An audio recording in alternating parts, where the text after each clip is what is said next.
ہرقل شاہ روم نے قریش کے قافلے میں ایک آدمی بلانے کو بھیجا، اور اس وقت یہ لوگ تجارت کے لیے ملک شام گئے ہوئے تھے، اور یہ وہ زمانہ تھا جب رسول اللہ صلی اللہ علیہ وسلم نے قریش اور ابو سفیان سے ایک وقتی عہد کیا ہوا تھا۔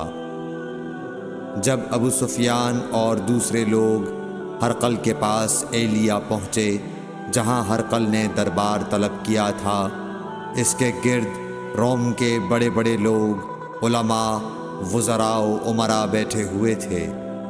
ہرقل نے ان کو اور اپنے ترجمان کو بلوایا، پھر ان سے پوچھا کہ تم میں سے کون شخص مدعی رسالت کا زیادہ قریبی عزیز ہے؟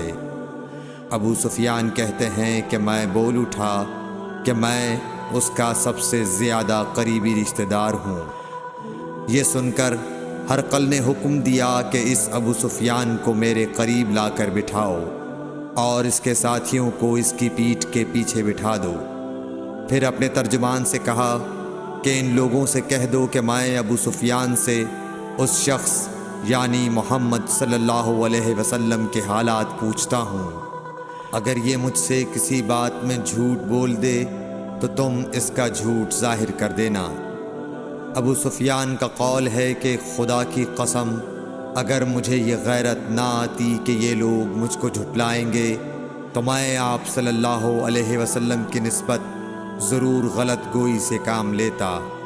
خیر، پہلی بات جو ہرقل نے مجھ سے پوچھی وہ یہ کہ اس شخص کا خاندان تم لوگوں میں کیسا ہے؟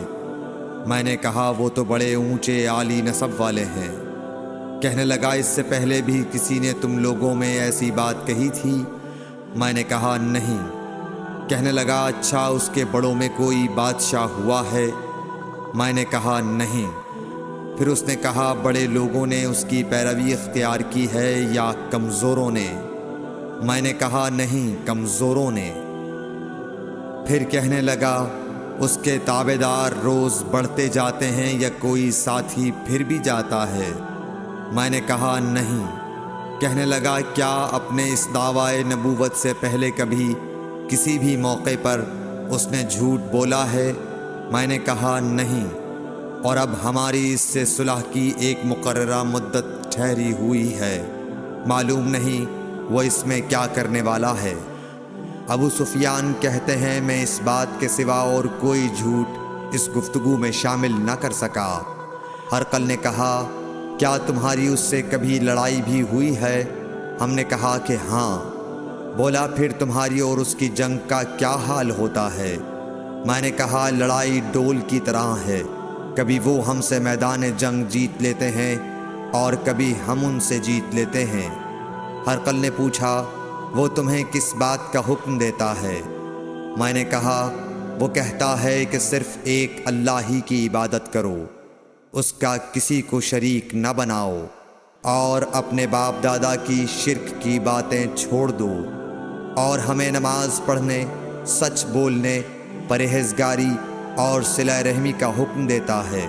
یہ سب سن کر پھر ہرقل نے اپنے ترجمان سے کہا کہ ابو سفیان سے کہہ دے کہ میں نے تم سے اس کا نسب پوچھا تو تم نے کہا کہ وہ ہم سے عالی نسب ہے، اور پیغمبر اپنی قوم میں عالی نسب ہی بھیجے جایا کرتے ہیں۔ میں نے تم سے پوچھا کہ دعوی نبوت کی یہ بات تمہارے اندر اس سے پہلے کسی اور نے بھی کہی تھی؟ تو تم نے جواب دیا کہ نہیں۔ تب میں نے اپنے دل میں کہا کہ اگر یہ بات اس سے پہلے کسی اور نے کہی ہوتی تو میں سمجھتا کہ اس شخص نے بھی اسی بات کی تقلید کی ہے جو پہلے کہی جا چکی ہے۔ میں نے تم سے پوچھا کہ اس کے بڑوں میں کوئی بادشاہ بھی گزرا ہے؟ تو تم نے کہا کہ نہیں۔ تو میں نے دل میں کہا کہ ان کے بزرگوں میں سے کوئی بادشاہ ہوا ہوگا تو کہہ دوں گا کہ وہ شخص اس بہانے اپنے آباء و اجداد کی بادشاہت اور ان کا ملک دوبارہ حاصل کرنا چاہتا ہے۔ اور میں نے تم سے پوچھا کہ اس بات کے کہنے یعنی پیغمبری کا دعویٰ کرنے سے پہلے تم نے کبھی اس کو دروغ گوئی کا الزام لگایا ہے؟ تم نے کہا کہ نہیں۔ تو میں نے سمجھ لیا کہ جو شخص آدمیوں کے ساتھ دروغ گوئی سے بچے وہ اللہ کے بارے میں کیسے جھوٹی بات کہہ سکتا ہے۔ اور میں نے تم سے پوچھا کہ بڑے لوگ اس کے پیرو ہوتے ہیں یا کمزور آدمی؟ تم نے کہا کمزوروں نے اس کی اتباع کی ہے۔ تو دراصل یہی لوگ پیغمبروں کے متبعین ہوتے ہیں۔ اور میں نے تم سے پوچھا کہ اس کے ساتھی بڑھ رہے ہیں یا کم ہو رہے ہیں؟ تم نے کہا کہ وہ بڑھ رہے ہیں، اور ایمان کی کیفیت یہی ہوتی ہے حتیٰ کہ وہ کامل ہو جاتا ہے۔ اور میں نے تم سے پوچھا کہ آیا کوئی شخص اس کے دین سے ناخوش ہو کر مرتد بھی ہو جاتا ہے؟ تم نے کہا نہیں۔ تو ایمان کی خاصیت بھی یہی ہے، جن کے دلوں میں اس کی مسرت رچ بس جائے وہ اس سے لوٹا نہیں کرتے۔ اور میں نے تم سے پوچھا کہ آیا وہ کبھی عہد شکنی کرتے ہیں؟ تم نے کہا نہیں۔ پیغمبروں کا یہی حال ہوتا ہے، وہ عہد کی خلاف ورزی نہیں کرتے۔ اور میں نے تم سے کہا کہ وہ تم سے کس چیز کے لیے کہتے ہیں؟ تم نے کہا کہ وہ ہمیں حکم دیتے ہیں کہ اللہ کی عبادت کرو، اس کے ساتھ کسی کو شریک نہ ٹھہراؤ، اور تمہیں بتوں کی پرستش سے روکتے ہیں، سچ بولنے اور پرہیزگاری کا حکم دیتے ہیں۔ لہٰذا اگر یہ باتیں جو تم کہہ رہے ہو سچ ہیں تو عنقریب وہ اس جگہ کا مالک ہو جائے گا کہ جہاں میرے یہ دونوں پاؤں ہیں۔ مجھے معلوم تھا کہ وہ پیغمبر آنے والا ہے، مگر مجھے یہ معلوم نہیں تھا کہ وہ تمہارے اندر ہوگا۔ اگر میں جانتا کہ اس تک پہنچ سکوں گا تو اس سے ملنے کے لیے ہر تکلیف گوارا کرتا۔ اگر میں اس کے پاس ہوتا تو اس کے پاؤں دھوتا۔ ہرقل نے رسول اللہ صلی اللہ علیہ وسلم کا وہ خط منگایا جو آپ نے وحیہ کلبی رضی اللہ تعالیٰ عنہ کے ذریعے حاکم بصرہ کے پاس بھیجا تھا، اور اس نے وہ ہرقل کے پاس بھیج دیا تھا۔ پھر اس کو پڑھا تو اس میں لکھا تھا، اللہ کے نام کے ساتھ جو نہایت مہربان اور رحم والا ہے۔ اللہ کے بندے اور اس کے پیغمبر محمد صلی اللہ علیہ وسلم کی طرف سے یہ خط ہے شاہ روم کے لیے۔ اس شخص پر سلام ہو جو ہدایت کی پیروی کرے۔ اس کے بعد میں آپ کے سامنے دعوت اسلام پیش کرتا ہوں۔ اگر آپ اسلام لے آئیں گے تو دین و دنیا میں سلامتی نصیب ہوگی، اللہ آپ کو دوہرا ثواب دے گا، اور اگر آپ میری دعوت سے روگردانی کریں گے تو آپ کی رعایا کا گناہ بھی آپ ہی پر ہوگا۔ اور اے اہل کتاب، ایک ایسی بات پر آ جاؤ جو ہمارے اور تمہارے درمیان یکساں ہے، وہ یہ کہ ہم اللہ کے سوا کسی کی عبادت نہ کریں اور کسی کو اس کا شریک نہ ٹھہرائیں، اور نہ ہم میں سے کوئی کسی کو خدا کے سوا اپنا رب بنائے۔ پھر اگر وہ اہل کتاب اس کتاب سے منہ پھیر لیں تو مسلمانوں، تم ان سے کہہ دو کہ تم مانو یا نہ مانو، ہم ایک خدا کے اطاعت گزار ہیں۔ ابو سفیان کہتے ہیں، جب ہرقل نے جو کچھ کہنا تھا کہہ دیا اور خط پڑھ کر فارغ ہوا تو اس کے ارد گرد بہت شور و غوغا ہوا، بہت سی آوازیں اٹھیں اور ہمیں باہر نکال دیا گیا۔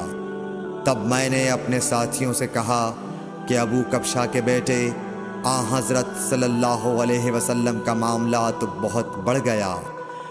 دیکھو تو اس سے بنی اصفر روم کا بادشاہ بھی ڈرتا ہے۔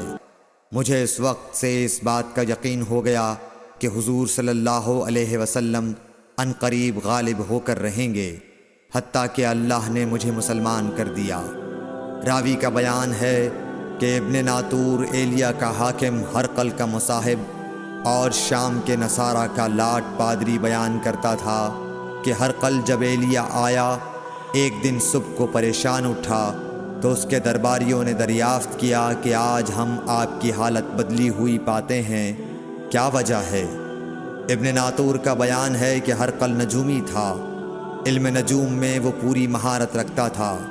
اس نے اپنے ہم نشینوں کو بتایا کہ میں نے آج رات ستاروں پر نظر ڈالی تو دیکھا کہ ختنہ کرنے والوں کا بادشاہ ہمارے ملک پر غالب آ گیا ہے۔